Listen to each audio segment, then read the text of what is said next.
ಚಾನಲ್ಗೆ ಸ್ವಾಗತ. ಎಲ್ಲರಿಗೂ ನಮಸ್ಕಾರ. ಗೋಲ್ ಗುಂಬಜ್ ಪ್ರಬಂಧ. ಈ ಪ್ರಬಂಧದ ವಿಡಿಯೋ ಇಷ್ಟವಾದಲ್ಲಿ ಪ್ಲೀಸ್ ನಮ್ಮ ಚಾನಲ್ಗೊಂದು ಲೈಕ್ ಮಾಡಿ, ಸಬ್ಸ್ಕ್ರೈಬ್ ಮಾಡಿ, ಶೇರ್ ಮಾಡಿ, ಕಮೆಂಟ್ ಮಾಡಿ ಅಂತ ಹೇಳ್ತಾ ಮೊದಲನೇದಾಗಿ ಪೀಠಿಕೆ ನೋಡೋಣ ಬನ್ನಿ. ಭಾರತದ ಇತಿಹಾಸ ಮತ್ತು ವಾಸ್ತುಶಿಲ್ಪದ ಅದ್ಭುತಗಳಲ್ಲಿ ಒಂದಾದ ಗೋಲ್ ಗುಂಬಜ್ ಕರ್ನಾಟಕದ ಬಿಜಾಪುರದಲ್ಲಿ ನೆಲೆಸಿದೆ.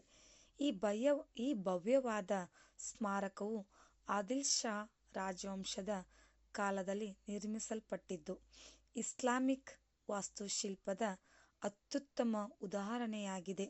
ಗೋಲ್ ಗುಂಬಜ್ ಕೇವಲ ಒಂದು ಸಮಾಧಿ ಮಾತ್ರವಲ್ಲದೆ ಭಾರತೀಯ ಇತಿಹಾಸ ಮತ್ತು ಸಂಸ್ಕೃತಿಯನ್ನು ಪ್ರತಿಬಿಂಬಿಸುವ ಒಂದು ಅದ್ಭುತ ಕಲಾಕೃತಿಯಾಗಿದೆ. ವಿವರಣೆ: ಗೋಲ್ ಗುಂಬಜ್ ಅನ್ನು 1656ರಲ್ಲಿ ಮೊಹಮ್ಮದ್ ಆದಿಲ್ ಶಾ ಅವರ ಸಮಾಧಿಯಾಗಿ ನಿರ್ಮಿಸಲಾಯಿತು.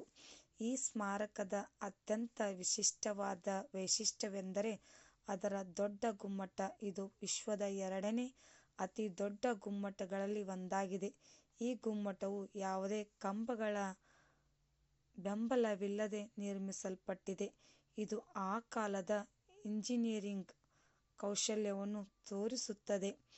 ಗೋಲ್ ಗುಂಬಜ್ನ ಇನ್ನೊಂದು ಆಕರ್ಷಣೆಯೆಂದರೆ ಅದರ ಪಿಸುಗುಟ್ಟುವ ಗ್ಯಾಲರಿ. ಈ ಗ್ಯಾಲರಿಯಲ್ಲಿ ನೀವು ಪಿಸುಗುಟ್ಟಿದರೂ ನಿಮ್ಮ ಧ್ವನಿ ಗುಮ್ಮಟದಾದ್ಯಂತ ಪ್ರತಿಧ್ವನಿಸುತ್ತದೆ. ಈ ವೈಶಿಷ್ಟ್ಯವು ಗೋಲ್ ಗುಂಬಜ್ಗೆ ವಿಶಿಷ್ಟವಾದ ಗುಣಲಕ್ಷಣವಾಗಿದೆ. ನೋಡಬಹುದಿಲ್ಲಿ.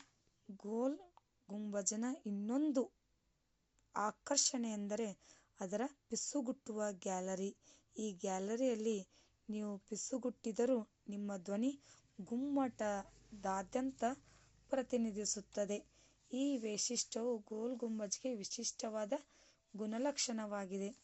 ಕೊನೆಯದಾಗಿ ಉಪಸಂಹಾರ: ಗೋಲ್ ಗುಂಬಜ್ ಭಾರತೀಯ ವಾಸ್ತುಶಿಲ್ಪದ ಅದ್ಭುತಗಳಲ್ಲಿ ಒಂದಾಗಿದೆ.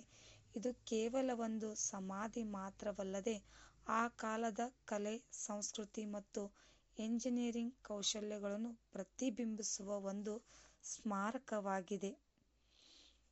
ಇದು ಕೇವಲ ಒಂದು ಸಮಾಧಿ ಮಾತ್ರವಲ್ಲದೆ ಆ ಕಾಲದ ಕಲೆ, ಸಂಸ್ಕೃತಿ ಮತ್ತು ಎಂಜಿನಿಯರಿಂಗ್ ಕೌಶಲ್ಯಗಳನ್ನು ಪ್ರತಿಬಿಂಬಿಸುವ ಒಂದು ಸ್ಮಾರಕವಾಗಿದೆ.